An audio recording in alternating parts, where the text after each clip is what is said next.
a utilização de métodos ágeis na melhoria dos processos de compras, eu gosto muito de falar de métodos ágeis, porque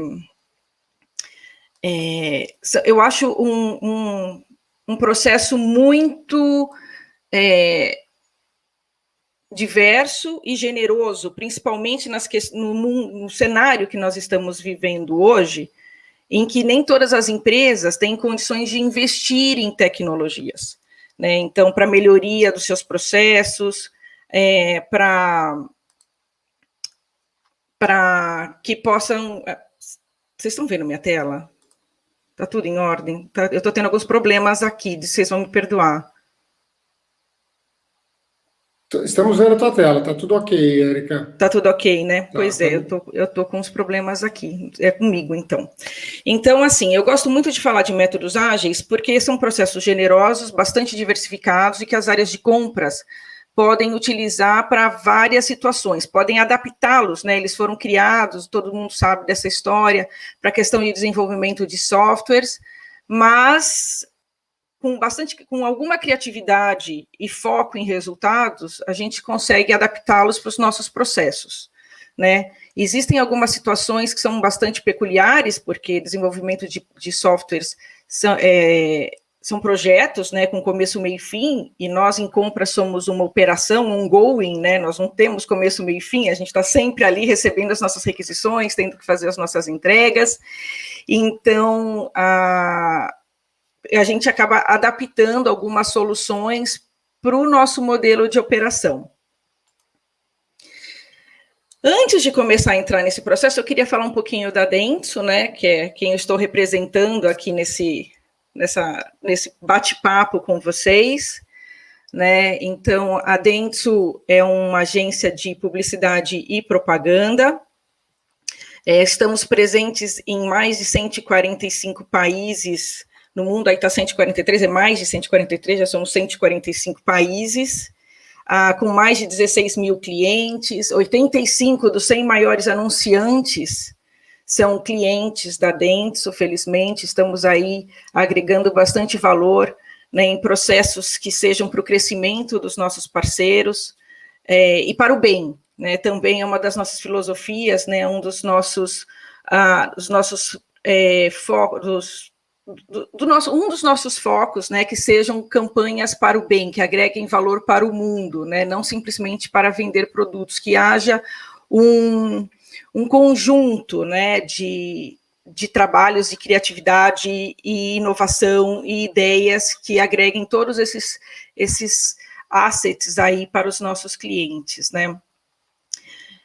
Aqui no Brasil nós somos representados por algumas marcas, né? Vocês não vão encontrar a Dentsu International sendo responsável por uma campanha publicitária ou por algum trabalho junto aos clientes. O que vocês vão encontrar são algumas das nossas principais marcas estão aí embaixo, né? A Isobara, a iProspect, a NBS, a Dentsu McGarry Bowen, a Naveg e a Cosin. E eu falo da Cosin um pouquinho no final, porque ela não é uma agência de publicidade, ela é uma consultoria que também trabalha questões de publicidade, mas trabalha outras questões, como inclusive a área de compras e etc., melhorias nesses processos, consultoria financeira. Então, é uma consultoria com um pé em publicidade e um pé nos trabalhos tradicionais de uma consultoria, mas faz parte do nosso grupo e vem agregar aí bastante para o processo como um todo, e todas trabalham integradamente. Eu tenho mais de 20 anos de experiência em procurement, sempre em empresas líderes, né, nos seus respectivos mercados. Fui contratada em 2018 pela Dentsu, até por um input da própria Cosin, né, que tem essa visibilidade do mercado de supply chain, para que nós fizéssemos a centralização da área de compras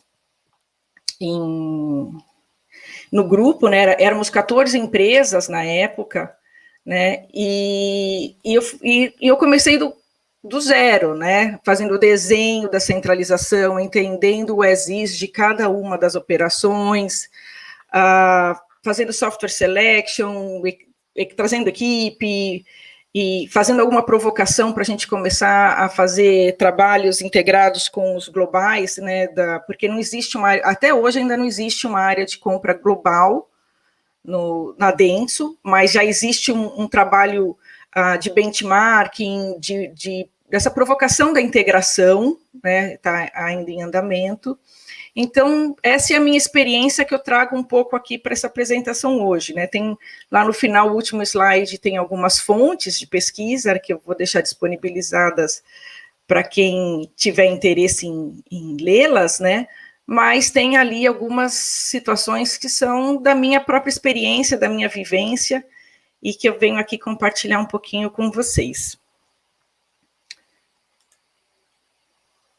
Então, indo para o próximo. Eu começo aqui com uma provocação, né? A minha pergunta para quem é de compras e das outras áreas que estão aqui é se nós de procurement trabalhamos muito ou trabalhamos mal. Nós estamos revisando os nossos processos com a frequência que nós precisávamos revisar? Nós estamos promovendo melhorias na velocidade em que a gente precisa melhorar? A gente está fazendo benchmarking com as melhores práticas de mercado, em termos de processos, né? Eu sei que os compradores têm muitas experiências e muita competência na questão de benchmarkings de valores, de serviço, de composição dos serviços, e de uma série de outros fatores, mas quando nós falamos dos nossos processos, do nosso dia a dia, nós estamos dando a mesma atenção que nós damos às nossas compras, por exemplo? E é essa a minha provocação para começar a falar um pouquinho com vocês dos métodos ágeis. Mas antes eu vou fazer um parênteses aí nessa história e falar um pouquinho, dar um pouco de background para vocês de onde vem essa história de métodos ágeis, né? Então, primeiro, falar um pouquinho do Manifesto Ágil, né, que muito resumidamente foi assinado em 2001 por 17 profissionais, né, que ou desenvolveram métodos ágeis, que na época nem era chamado de ágil ainda, né, começou a ser chamado de ágil a partir dessa data, mas que desenvolveram metodologias de desenvolvimento de softwares, ou seja, né, que a pessoa que desenvolveu o Scrum, a que usava com excelência outras ferramentas, o Kanban, e assim, por exemplo, né? E eles, 17, lá em Utah, em 2001, se reuniram e chegaram a um consenso sobre quais deveriam ser os aspectos mais importantes para o desenvolvimento de softwares.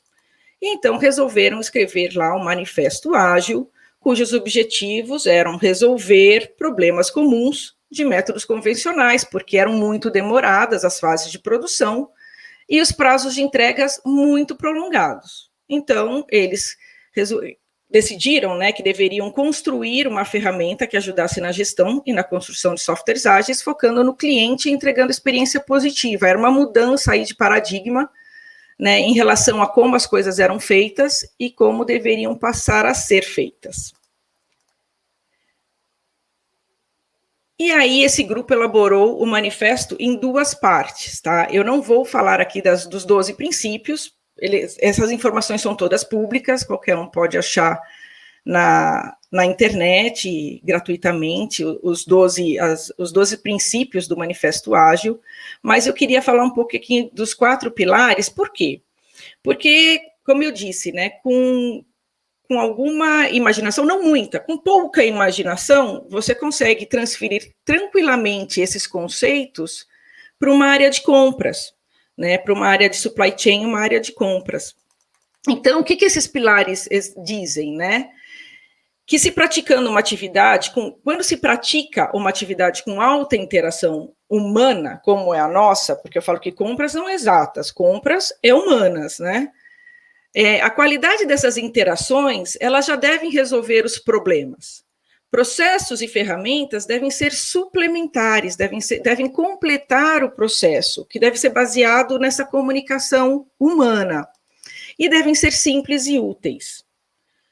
Clientes querem resultados, os nossos clientes internos, né, os nossos requisitantes, stakeholders, como qualquer um denomina nas suas empresas os seus requisitantes, eles querem resultados, que no nosso caso podem ser muitos. Principalmente a entrega da necessidade deles. Se eles têm uma necessidade que mandam uma requisição para compras, é porque eles precisam daquilo e querem ter aquele problema resolvido, né? Eles querem aquele resultado, com a qualidade certa, no tempo certo, pelo melhor custo-benefício. Essas são algumas das nossas entregas. E a documentação, ela tem que ser a mínima necessária, como a gente sabe bem na área de compras, para questões de auditoria, questões de compliance, mas a mínima necessária, né? O resto, o foco tem que ser o resultado. O trabalho em equipe deve ser de ponta a ponta, principalmente com os nossos requisitantes, né? É uma coisa que tem se falado muito, da participação do comprador desde o início do processo, desde a hora que o requisitante identifica que pode ter aquela necessidade, né? Então, e que todos trabalhando juntos desde o começo, colaborativamente, vão em busca do mesmo objetivo, né? Vão atingir esse resultado todos juntos, olhando, né, no mesmo sentido. E que todos estamos vivendo momentos de absoluta incerteza, né? Principalmente nos últimos meses, aí no último ano, a área de compras a gente sabe que sempre passa por essas situações, né? Eu tenho 20 anos na área, já passei por alta do dólar, baixa do dólar, quebra de banco, quando eu estava na automotiva, quebra da automotiva. Então, assim, a gente está sempre nesse turbilhão, né? Então, assim, a área de compras é uma área que está tranquilamente adaptada para viver nesse mundo de incertezas. Então, nós temos que ter essa mesma flexibilidade, né, de responder às mudanças com dinamismo, estar à frente, né, das necessidades para que quando elas aconteçam, nós estejamos ali preparados com ideias, com contratos, com blanket, contratos mãe ali para atender, que sejam flexíveis. Então, a gente tem sempre que estar esse passo à frente aí. Então, assim, tendo esse mínimo de imaginação, a gente adapta tranquilamente esses pilares dos métodos, da metodologia, do manifesto ágil, para a nossa vida, para a nossa rotina. Então, por isso que é muito interessante a utilização dessa ferramenta no nosso dia a dia, né? Mesmo sendo uma operação. Eu fiz aí uma pequena adaptação, que eu falo que itens em preto e itens em azul, só para deixar bem claro que quando você encontra na internet, eles falam entre direita e esquerda. Mas eu fiz aqui uma adaptaçãozinha entre preto e azul para ficar mais claro, tá? Para quem está assistindo, só para não ter esse problema de entendimento. E aí, então, o que significa ser ágil, né? Considerando tudo isso que eu falei, né? Ser ágil é ser flexível, ser ágil é reagir rapidamente.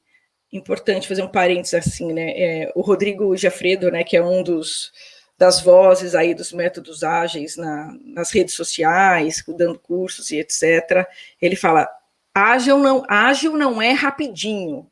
Né, utilizar metodologias ágeis, ser ágil não é fazer as coisas rapidinhas, né, sem cuidado, sem critério, sem processo, não é isso, né? Ser ágil é reagir rapidamente, é o errar rápido e aprender rápido, corrigir rápido, mas isso não significa que você vai fazer rapidinho de qualquer jeito, né?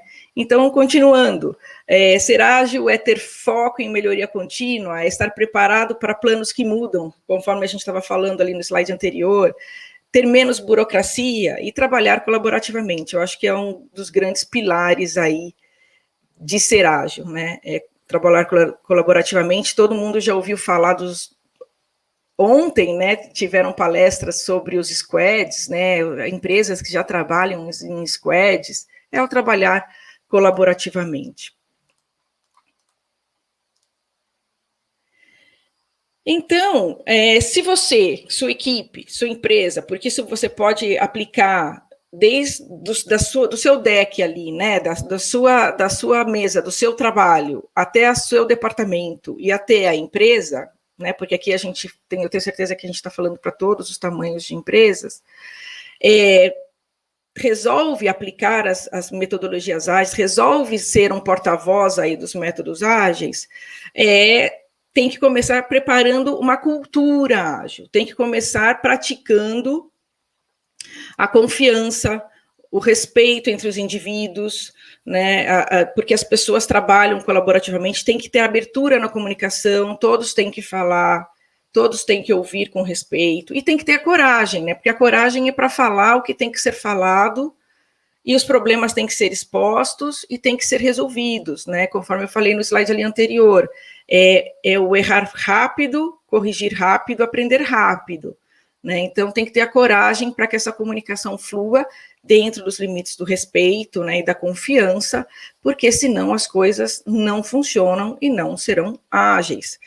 E a dinâmica, né? A dinâmica desse processo é que tem que ter clareza de objetivos, aprendizagem iterativa, é um processo que você está sempre aprendendo, e o empoderamento dos times, porque os times têm que ter a autonomia para as tomadas de decisão, né? Faz parte aí do processo de resolver as coisas rapidamente e assertivamente. Eu gosto muito de usar essa palavra, que seja assertivo, né? Não significa necessariamente o rápido, de novo, na questão do tempo, mas o rápido na questão da assertividade. E já que a gente falou um pouquinho do manifesto, a gente já fez esse background, né? A gente já falou sobre o manifesto, já falou sobre os pilares, já falou sobre os valores, então agora chegamos, enfim, nas metodologias, né? E daqui a pouco a gente vai ver como aplicá-las na área de compras para melhoria de processos, né? Então, embora a grandíssima maioria das metodologias ágeis já existiam muito antes de 2001, quando o Manifesto Ágil foi assinado, né? Elas cumprem o papel de atender os princípios e pilares do manifesto, por isso que eram diferentes frameworks, diferentes metodologias, que depois de 2001 foram abraçadas, né, pela questão ágil, aí que elas viraram metodologias ágeis, né, elas antes eram o Scrum, era o Smart, era o Kanban da época do toyotarismo, né, tem mais, sei lá, de 60, 70 anos, então...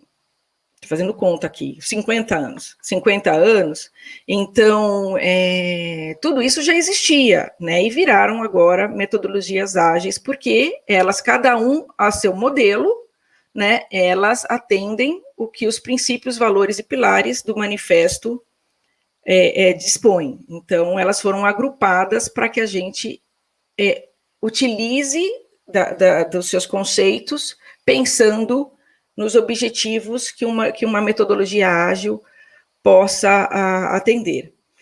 Todas as que eu menciono aqui, nesse slide, podem e devem ser utilizadas em diferentes situações, porque elas têm características diferentes, né?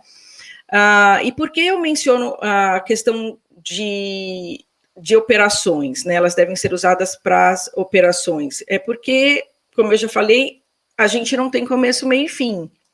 Então, todas podem ser bem adaptadas dependendo de onde a gente quer usar e para que a gente quer usar. Então, tem questões que são para, depois que eu identifico uma melhoria, eu vou usar aquela ferramenta para a implementação daquela melhoria, então a fase de implementação de uma melhoria pode ser usada como um projeto, começo, meio e fim. Tem outras que são para identificação do que deve ser melhorado, tem outras que são para um acompanhamento do dia a dia, então cada ferramenta tem a sua utilização, né? E aí, de novo, né, como a gente vai fez toda essa introdução, agora eu vou falar em especial de uma, que é o que eu vou falar de melhoria de processos, tá? A ideia desse bate-papo aqui é falar um pouquinho sobre a melhoria de processos dentro das áreas de compras, então a gente lembrando a minha provocação lá no comecinho, que é se nós trabalhamos muito ou trabalhamos mal, né? Então vamos avaliar. Então somos uma operação, né? E como que uma operação trabalha a questão do mapeamento de melhorias de processos, né? Então, primeiro, a ideia é que a gente identifique oportunidades, depois nós mobilizamos o grupo necessário para para avaliar e fazer o entendimento dessas oportunidades. Depois do entendimento profundo, existe o processo de construção do to be, né, do que nós queremos que seja implementado, de onde nós vamos mudar, o que nós vamos mudar, qual é o resultado do que nós vamos mudar. Existe a implementação, lembrando que nesse pedacinho aí a gente vai falar de cada um desses gomos, desse ciclo, de forma mais detalhada, mas lembrando que entre a construção e implementação ali e os ajustes, a gente tem a questão dos pilotos, né, fazer os testes em pequenos pedaços, né, não no todo de uma vez, e depois os ajustes, e aí nós voltamos ali para a nossa operação e começamos tudo de novo. É um processo de melhoria contínua e que deve ser praticado constantemente. Então, para quem vai nos ajudar nesse processo, e a ferramenta que eu escolhi para falar aqui um pouquinho, com um pouco mais de detalhes para vocês hoje, é o VSM, que é o Value Stream Mapping, é o mapeamento da cadeia de valor. Então, já indo para ele aqui, qual é a cara de um VSM, né? De um Value Stream Mapping? Tem várias caras, vocês vão encontrar aí, eu puxei algumas carinhas aí da internet, mas o importante é que isso não é importante. Tá? O importante é que o processo seja realizado. Né? Eu até trouxe aqui uma prova, né, dos processos, que esse foi o meu primeiro VSM, não sei se vocês estão vendo aqui, meu primeiro VSM na Dentsu, e o importante é que ele ficava ali na frente, e quando alguém do jurídico ia falar comigo, olhava, dava uma opinião, alguém do Contas a Pagar ia falar comigo, dava uma opinião, o requisitante ia falar, olhava, dava uma opinião, e essa é a ideia, que os processos fiquem visíveis, né, e que a gente não deixe o ótimo ser inimigo do bom, né, já que eu não consigo ter um processo plotado, eu não vou fazer, já que eu não consigo seguir as caixinhas dos padrões, eu não vou fazer, não. O importante é que se faça, né. Então, eu gosto muito disso porque não tem desculpa para não fazer, né? É um processo bem prático e não exige nenhuma situação específica que as pessoas tenham dificuldades em cumpri-las, né? Então, qual é a ideia, né? Primeiro, ali na história da operação e da oportunidade, eu peguei aqui só um exemplozinho, né? Só um pedacinho da área de compras, né? Para não ficar uma coisa muito poluída, né? Mas só um exemplo de como funciona para que as pessoas entendam aí um pouquinho do Value Stream Mapping, né? Então, lá em cima, nos post-its azuis, eu tenho os meus processos, as fases do meu processo, e na coluna em amarelo, as áreas participantes. Então, neste momento, nós mapeamos o processo como ele é, os fluxos e os tempos de atividade e espera. Ah, mas eu não quero fazer com tempo agora. Não tem problema, né? Eu falei, faça o que você precisa neste momento. Eu vou falar aqui do mapeamento do tempo, porque quem precisa ou tiver interesse em fazer com mapeamento de tempo também é um resultado bastante interessante. Então, as pessoas envolvidas são chamadas, né, para falar em quanto tempo levam em cada processo de atividade e espera. Atividade é quando você está trabalhando efetivamente naquele processo, e espera é quando você, obviamente, está esperando receber uma informação, você não está podendo dar continuidade e ir para o próximo passo, porque você não tem todas as informações necessárias, você ainda não recebeu a proposta, não recebeu a análise técnica, ou qualquer coisa assim, só como exemplo. Então, o que é importante, que todos sejam ouvidos, já seguindo aqueles valores que nós falamos ali, né, com respeito, sem que cada um se exponha dentro desse processo, que avaliem com atenção os respectivos tempos e etc., né. E, no fim, a gente vai ter os resultados totais de cada atividade, e deixa eu já passar aqui para o nosso... Então, no final, atividade, nós vamos ter quantos minutos nós temos de atividade, podia ser em horas, podia ser em dias, etc., quanto tempo de espera, e qual é o total. E o cálculo da eficiência do meu processo é o tempo de atividade dividido pelo tempo total. Aqui, como vocês podem ver, é 35%, ou seja, muito ruim. Por quê? Porque qualquer coisa abaixo de 50% diz que eu espero mais do que eu trabalho, né? Então, o meu tempo de espera está maior que o meu tempo de trabalho, então é um processo que não está sendo eficiente, né? E além disso, eu também consigo identificar quais são os meus low hanging fruits, ou seja, por onde eu tenho mais chances de iniciar aí o meu processo trazendo mais resultados, mais rápido, com mais valor agregado. Então, a gente começa por aquelas atividades em que eu consigo resultados mais rapidamente, né? E aí, depois que eu identifiquei o meu processo, ele foi mapeado, já passei ali pela fase de oportunidade, de entendimento, né? Estou chegando aqui na mobilização do equipe, então foi um pouco do que eu já falei.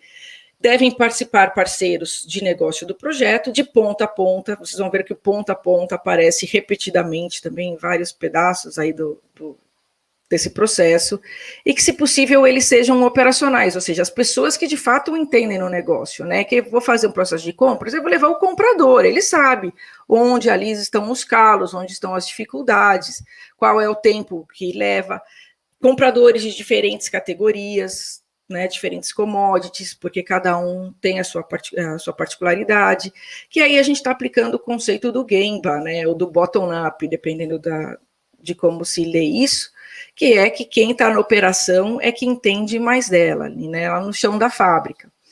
O processo deve ser desenhado, mapeado, de novo, aí, de ponta a ponta, mas não exagere nos detalhes, mantenha o processo simples, né? O importante é fazer, não deixe o ótimo ser inimigo do bom.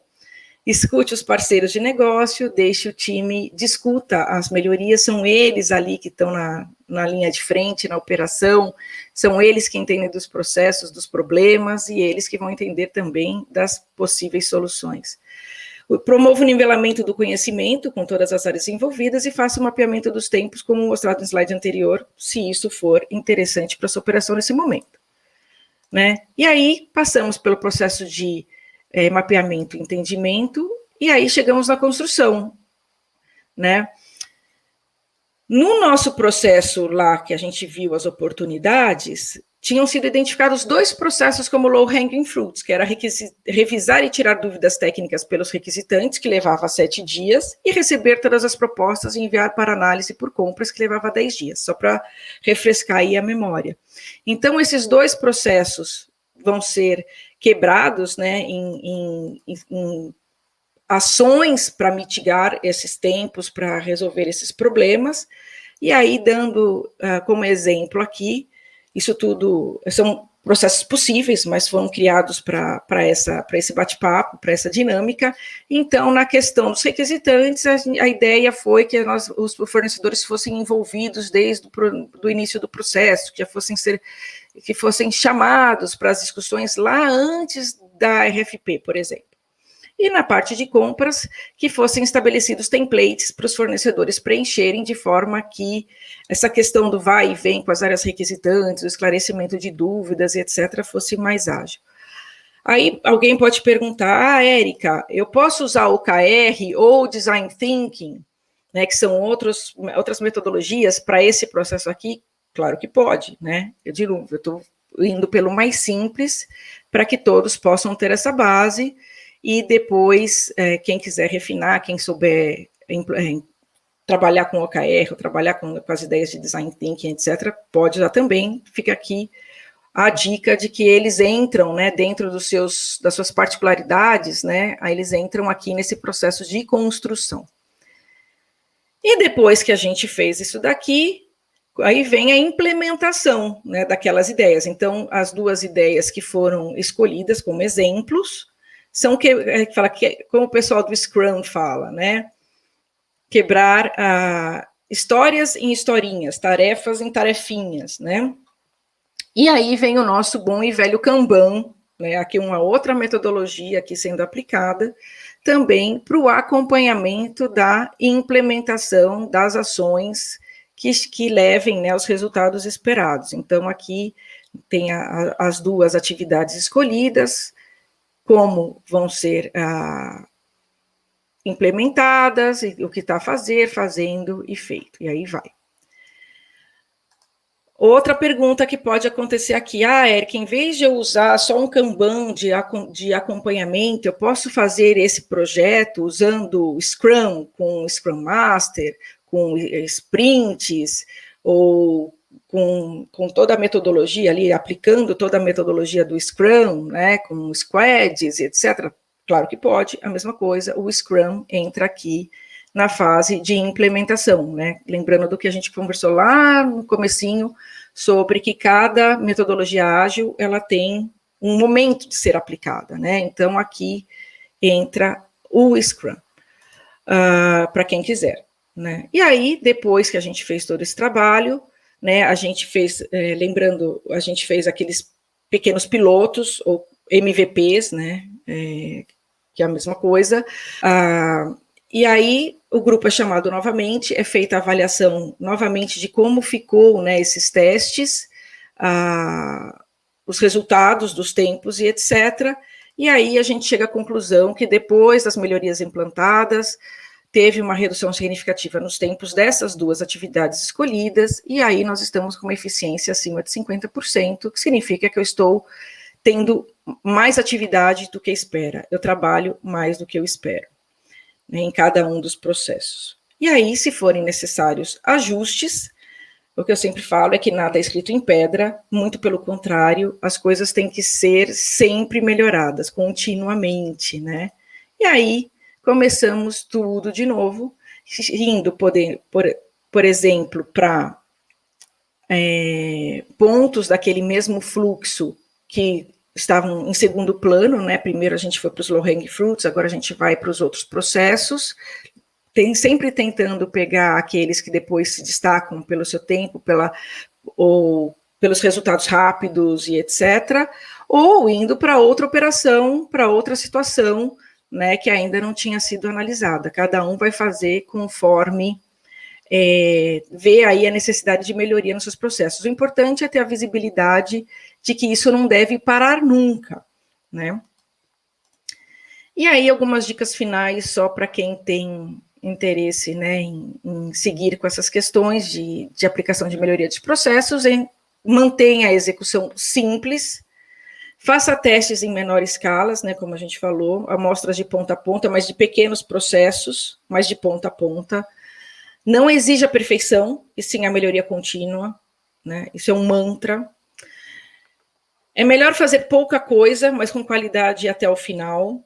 Não seja muito rigoroso com as metodologias, valorize o conceito, né? Falei aqui hoje alguns slides antes, né? Não importa se você não vai medir o tempo agora, vai fazer só uma análise de processo, não importa se você não vai usar o Scrum, vai usar um Kanban, ou qualquer coisa, não se apegue a isso. É importante a gente ter a ideia da melhoria contínua, né? E que as coisas aconteçam.